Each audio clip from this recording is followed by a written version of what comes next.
Bonjour à tous, j'espère que vous allez bien. On se retrouve aujourd'hui dans une nouvelle vidéo dans laquelle je vais vous parler de mes projets pour 2023. Tout d'abord, je voulais vous dire que je vais vous partager un peu plus de contenu sur ma chaîne sur différentes thématiques parce que j'ai en tête plusieurs sujets que je souhaiterais aborder avec vous et ça fait plusieurs mois déjà que je les ai en tête et j'ai pas pris le temps tout simplement de faire le tournage et le montage de ces vidéos-là, donc ça va arriver très prochainement. Je pense que je vous partagerai également d'autres vidéos sur mon retour d'expérience, voilà, sur du matériel. Parce que je pense que ça peut être utile à tous. Voilà. Donc ça, c'est côté vidéo, on va dire. Alors ça, au niveau de la sortie, je vous promets pas que ça arrivera toutes les semaines. Je veux pas m'imposer en fait un rythme que j'arriverai pas à tenir. Mais en tout cas, il y aura plus de contenu, ça c'est promis pour cette nouvelle année. Alors, premier projet, je suis hyper impatiente et excitée. Tout simplement parce que ça réunit mes deux passions, à savoir le voyage et l'itinérance à pied. Donc je pars faire la traversée de la Réunion en solitaire, le GRR2 pour ceux qui connaissent. Ça va être, je pense, une incroyable expérience. Concrètement, je vais faire la traversée en 12 étapes. Je me suis pas trop cassé la tête, j'ai pris les étapes qui sont détaillées dans le topo guide. En fait, je me tiens aux étapes parce que je les trouve assez bien faites par rapport aux heures de marche, au dénivelé et aussi que je ne suis pas contrainte par le temps, donc je ne voyais pas la nécessité d'aller un peu plus vite que ce qui est décrit là. Et j'ai aussi envie de prendre mon temps pour profiter au maximum de cette expérience, de ne pas avoir une pression voilà, en me disant non, je dois doubler, il faut que je marche X heures par jour. Donc voilà, donc 12 étapes. Au niveau du couchage, on va dire, je vais alterner nuit en bivouac et nuit dans des gîtes d'étapes parce que je me dis que ça peut être quand même bien sympa de rencontrer aussi d'autres randonneurs qui sont sur ce chemin. Et au niveau des repas, je vais emmener une partie de mon alimentation, voilà, quelques lieux, etc. Et ensuite, je souhaite me ravitailler au fur et à mesure sur le chemin parce qu'il y a des possibilités de ravitaillement et que j'ai envie d'être la plus légère possible pour cette itinérance, toujours dans l'optique de profiter au maximum. Voilà, je suis ultra vraiment impatiente. Je pense que ça va être juste incroyable. Je vous partagerai des photos comme j'avais fait pour l'Islande via la rubrique communauté de ma chaîne. Ça avait été une belle expérience aussi de vous partager en direct et puis d'avoir de vos retours et tout, c'était vraiment chouette. Donc voilà, ça s'arrive très prochainement et puis les vidéos sortiront de toute façon qu'à partir de juin.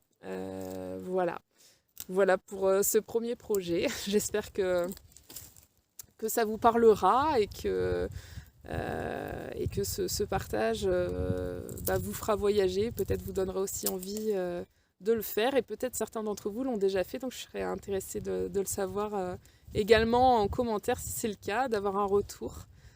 Franchement, ça pourrait être vraiment top. Alors le deuxième projet, je vous en parle un petit peu mais sans vraiment vous en parler non plus, je vais rester assez floue.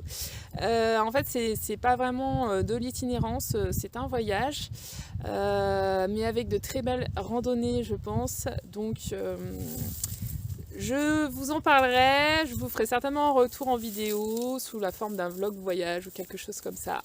Mais voilà, je vous en dis pas plus sur la destination parce que ce sera un peu la surprise. Mais ça arrivera, on va dire, dans l'été. Et puis pareil, je suis aussi super impatiente. Là, on est dans un registre un petit peu différent, mais je pense que ça va être magique aussi. Donc j'ai quand même envie de vous faire un retour là-dessus. Donc voilà, surprise. C'est le projet surprise. Ensuite, nous partirons au mois d'août dans les Alpes. J'ai trop envie d'y retourner. On n'y est pas retourné depuis qu'on a fait le tour du Mont Blanc.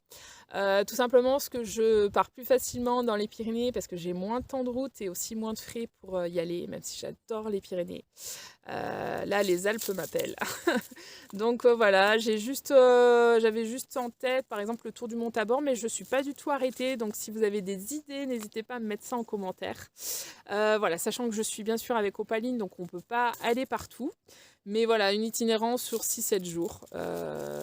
On va se faire ça au mois d'août. Je pense que ça va être vraiment chouette. Et j'ai vraiment hâte d'y retourner et j'ai envie d'en prendre plein les yeux. Donc voilà, ça c'est pour, on va dire, le 3e projet de cette année. Et enfin, pour terminer, alors là c'est encore plus flou, vous avez vu que plus on avance, hein, moins c'est calé. Donc peut-être une itinérance à vélo sur le canal du Midi, sur une semaine. Donc là ça reste encore à caler tout simplement parce que Opaline ne supporte pas la chaleur. Donc s'il fait trop chaud, je sais que ça pourrait être très compliqué, voire impossible pour elle. Donc il y a ça à prendre en compte et j'aurais quand même voulu qu'on soit pas trop en arrière-saison pour que encore les infrastructures soient ouvertes, c'est-à-dire les campings, y a un petit troquet, hop, on s'arrête boire un coup le long du chemin, enfin voilà, ce genre de choses. Parce que là, clairement, on n'est pas perdu en pleine nature quand on part en itinérance à pied, par exemple. Et je me dis que ça doit quand même être bien sympa aussi de pouvoir faire cette expérience, de la vivre comme ça, en tout cas, de s'arrêter boire un coup, de passer la nuit dans un camping, prendre une bonne douche, manger une petite pizza au restaurant du camping et puis aller se coucher, puis repartir le lendemain sans se prendre la tête, en fait. En tout cas, j'avais envie de l'expérimenter comme ça. Donc on verra comment ça peut se goupiller, mais j'ai quand même bien envie de le tester. Ça m'a bien plu la dernière fois, donc voilà ce que je peux vous dire pour ces projets pour cette année. Donc voilà, n'hésitez pas à me mettre un commentaire sur ce que vous pensez de ces projets pour cette nouvelle année. Je lis toujours tous vos commentaires avec grand plaisir. Et puis en attendant la prochaine vidéo, prenez bien soin de vous et à bientôt.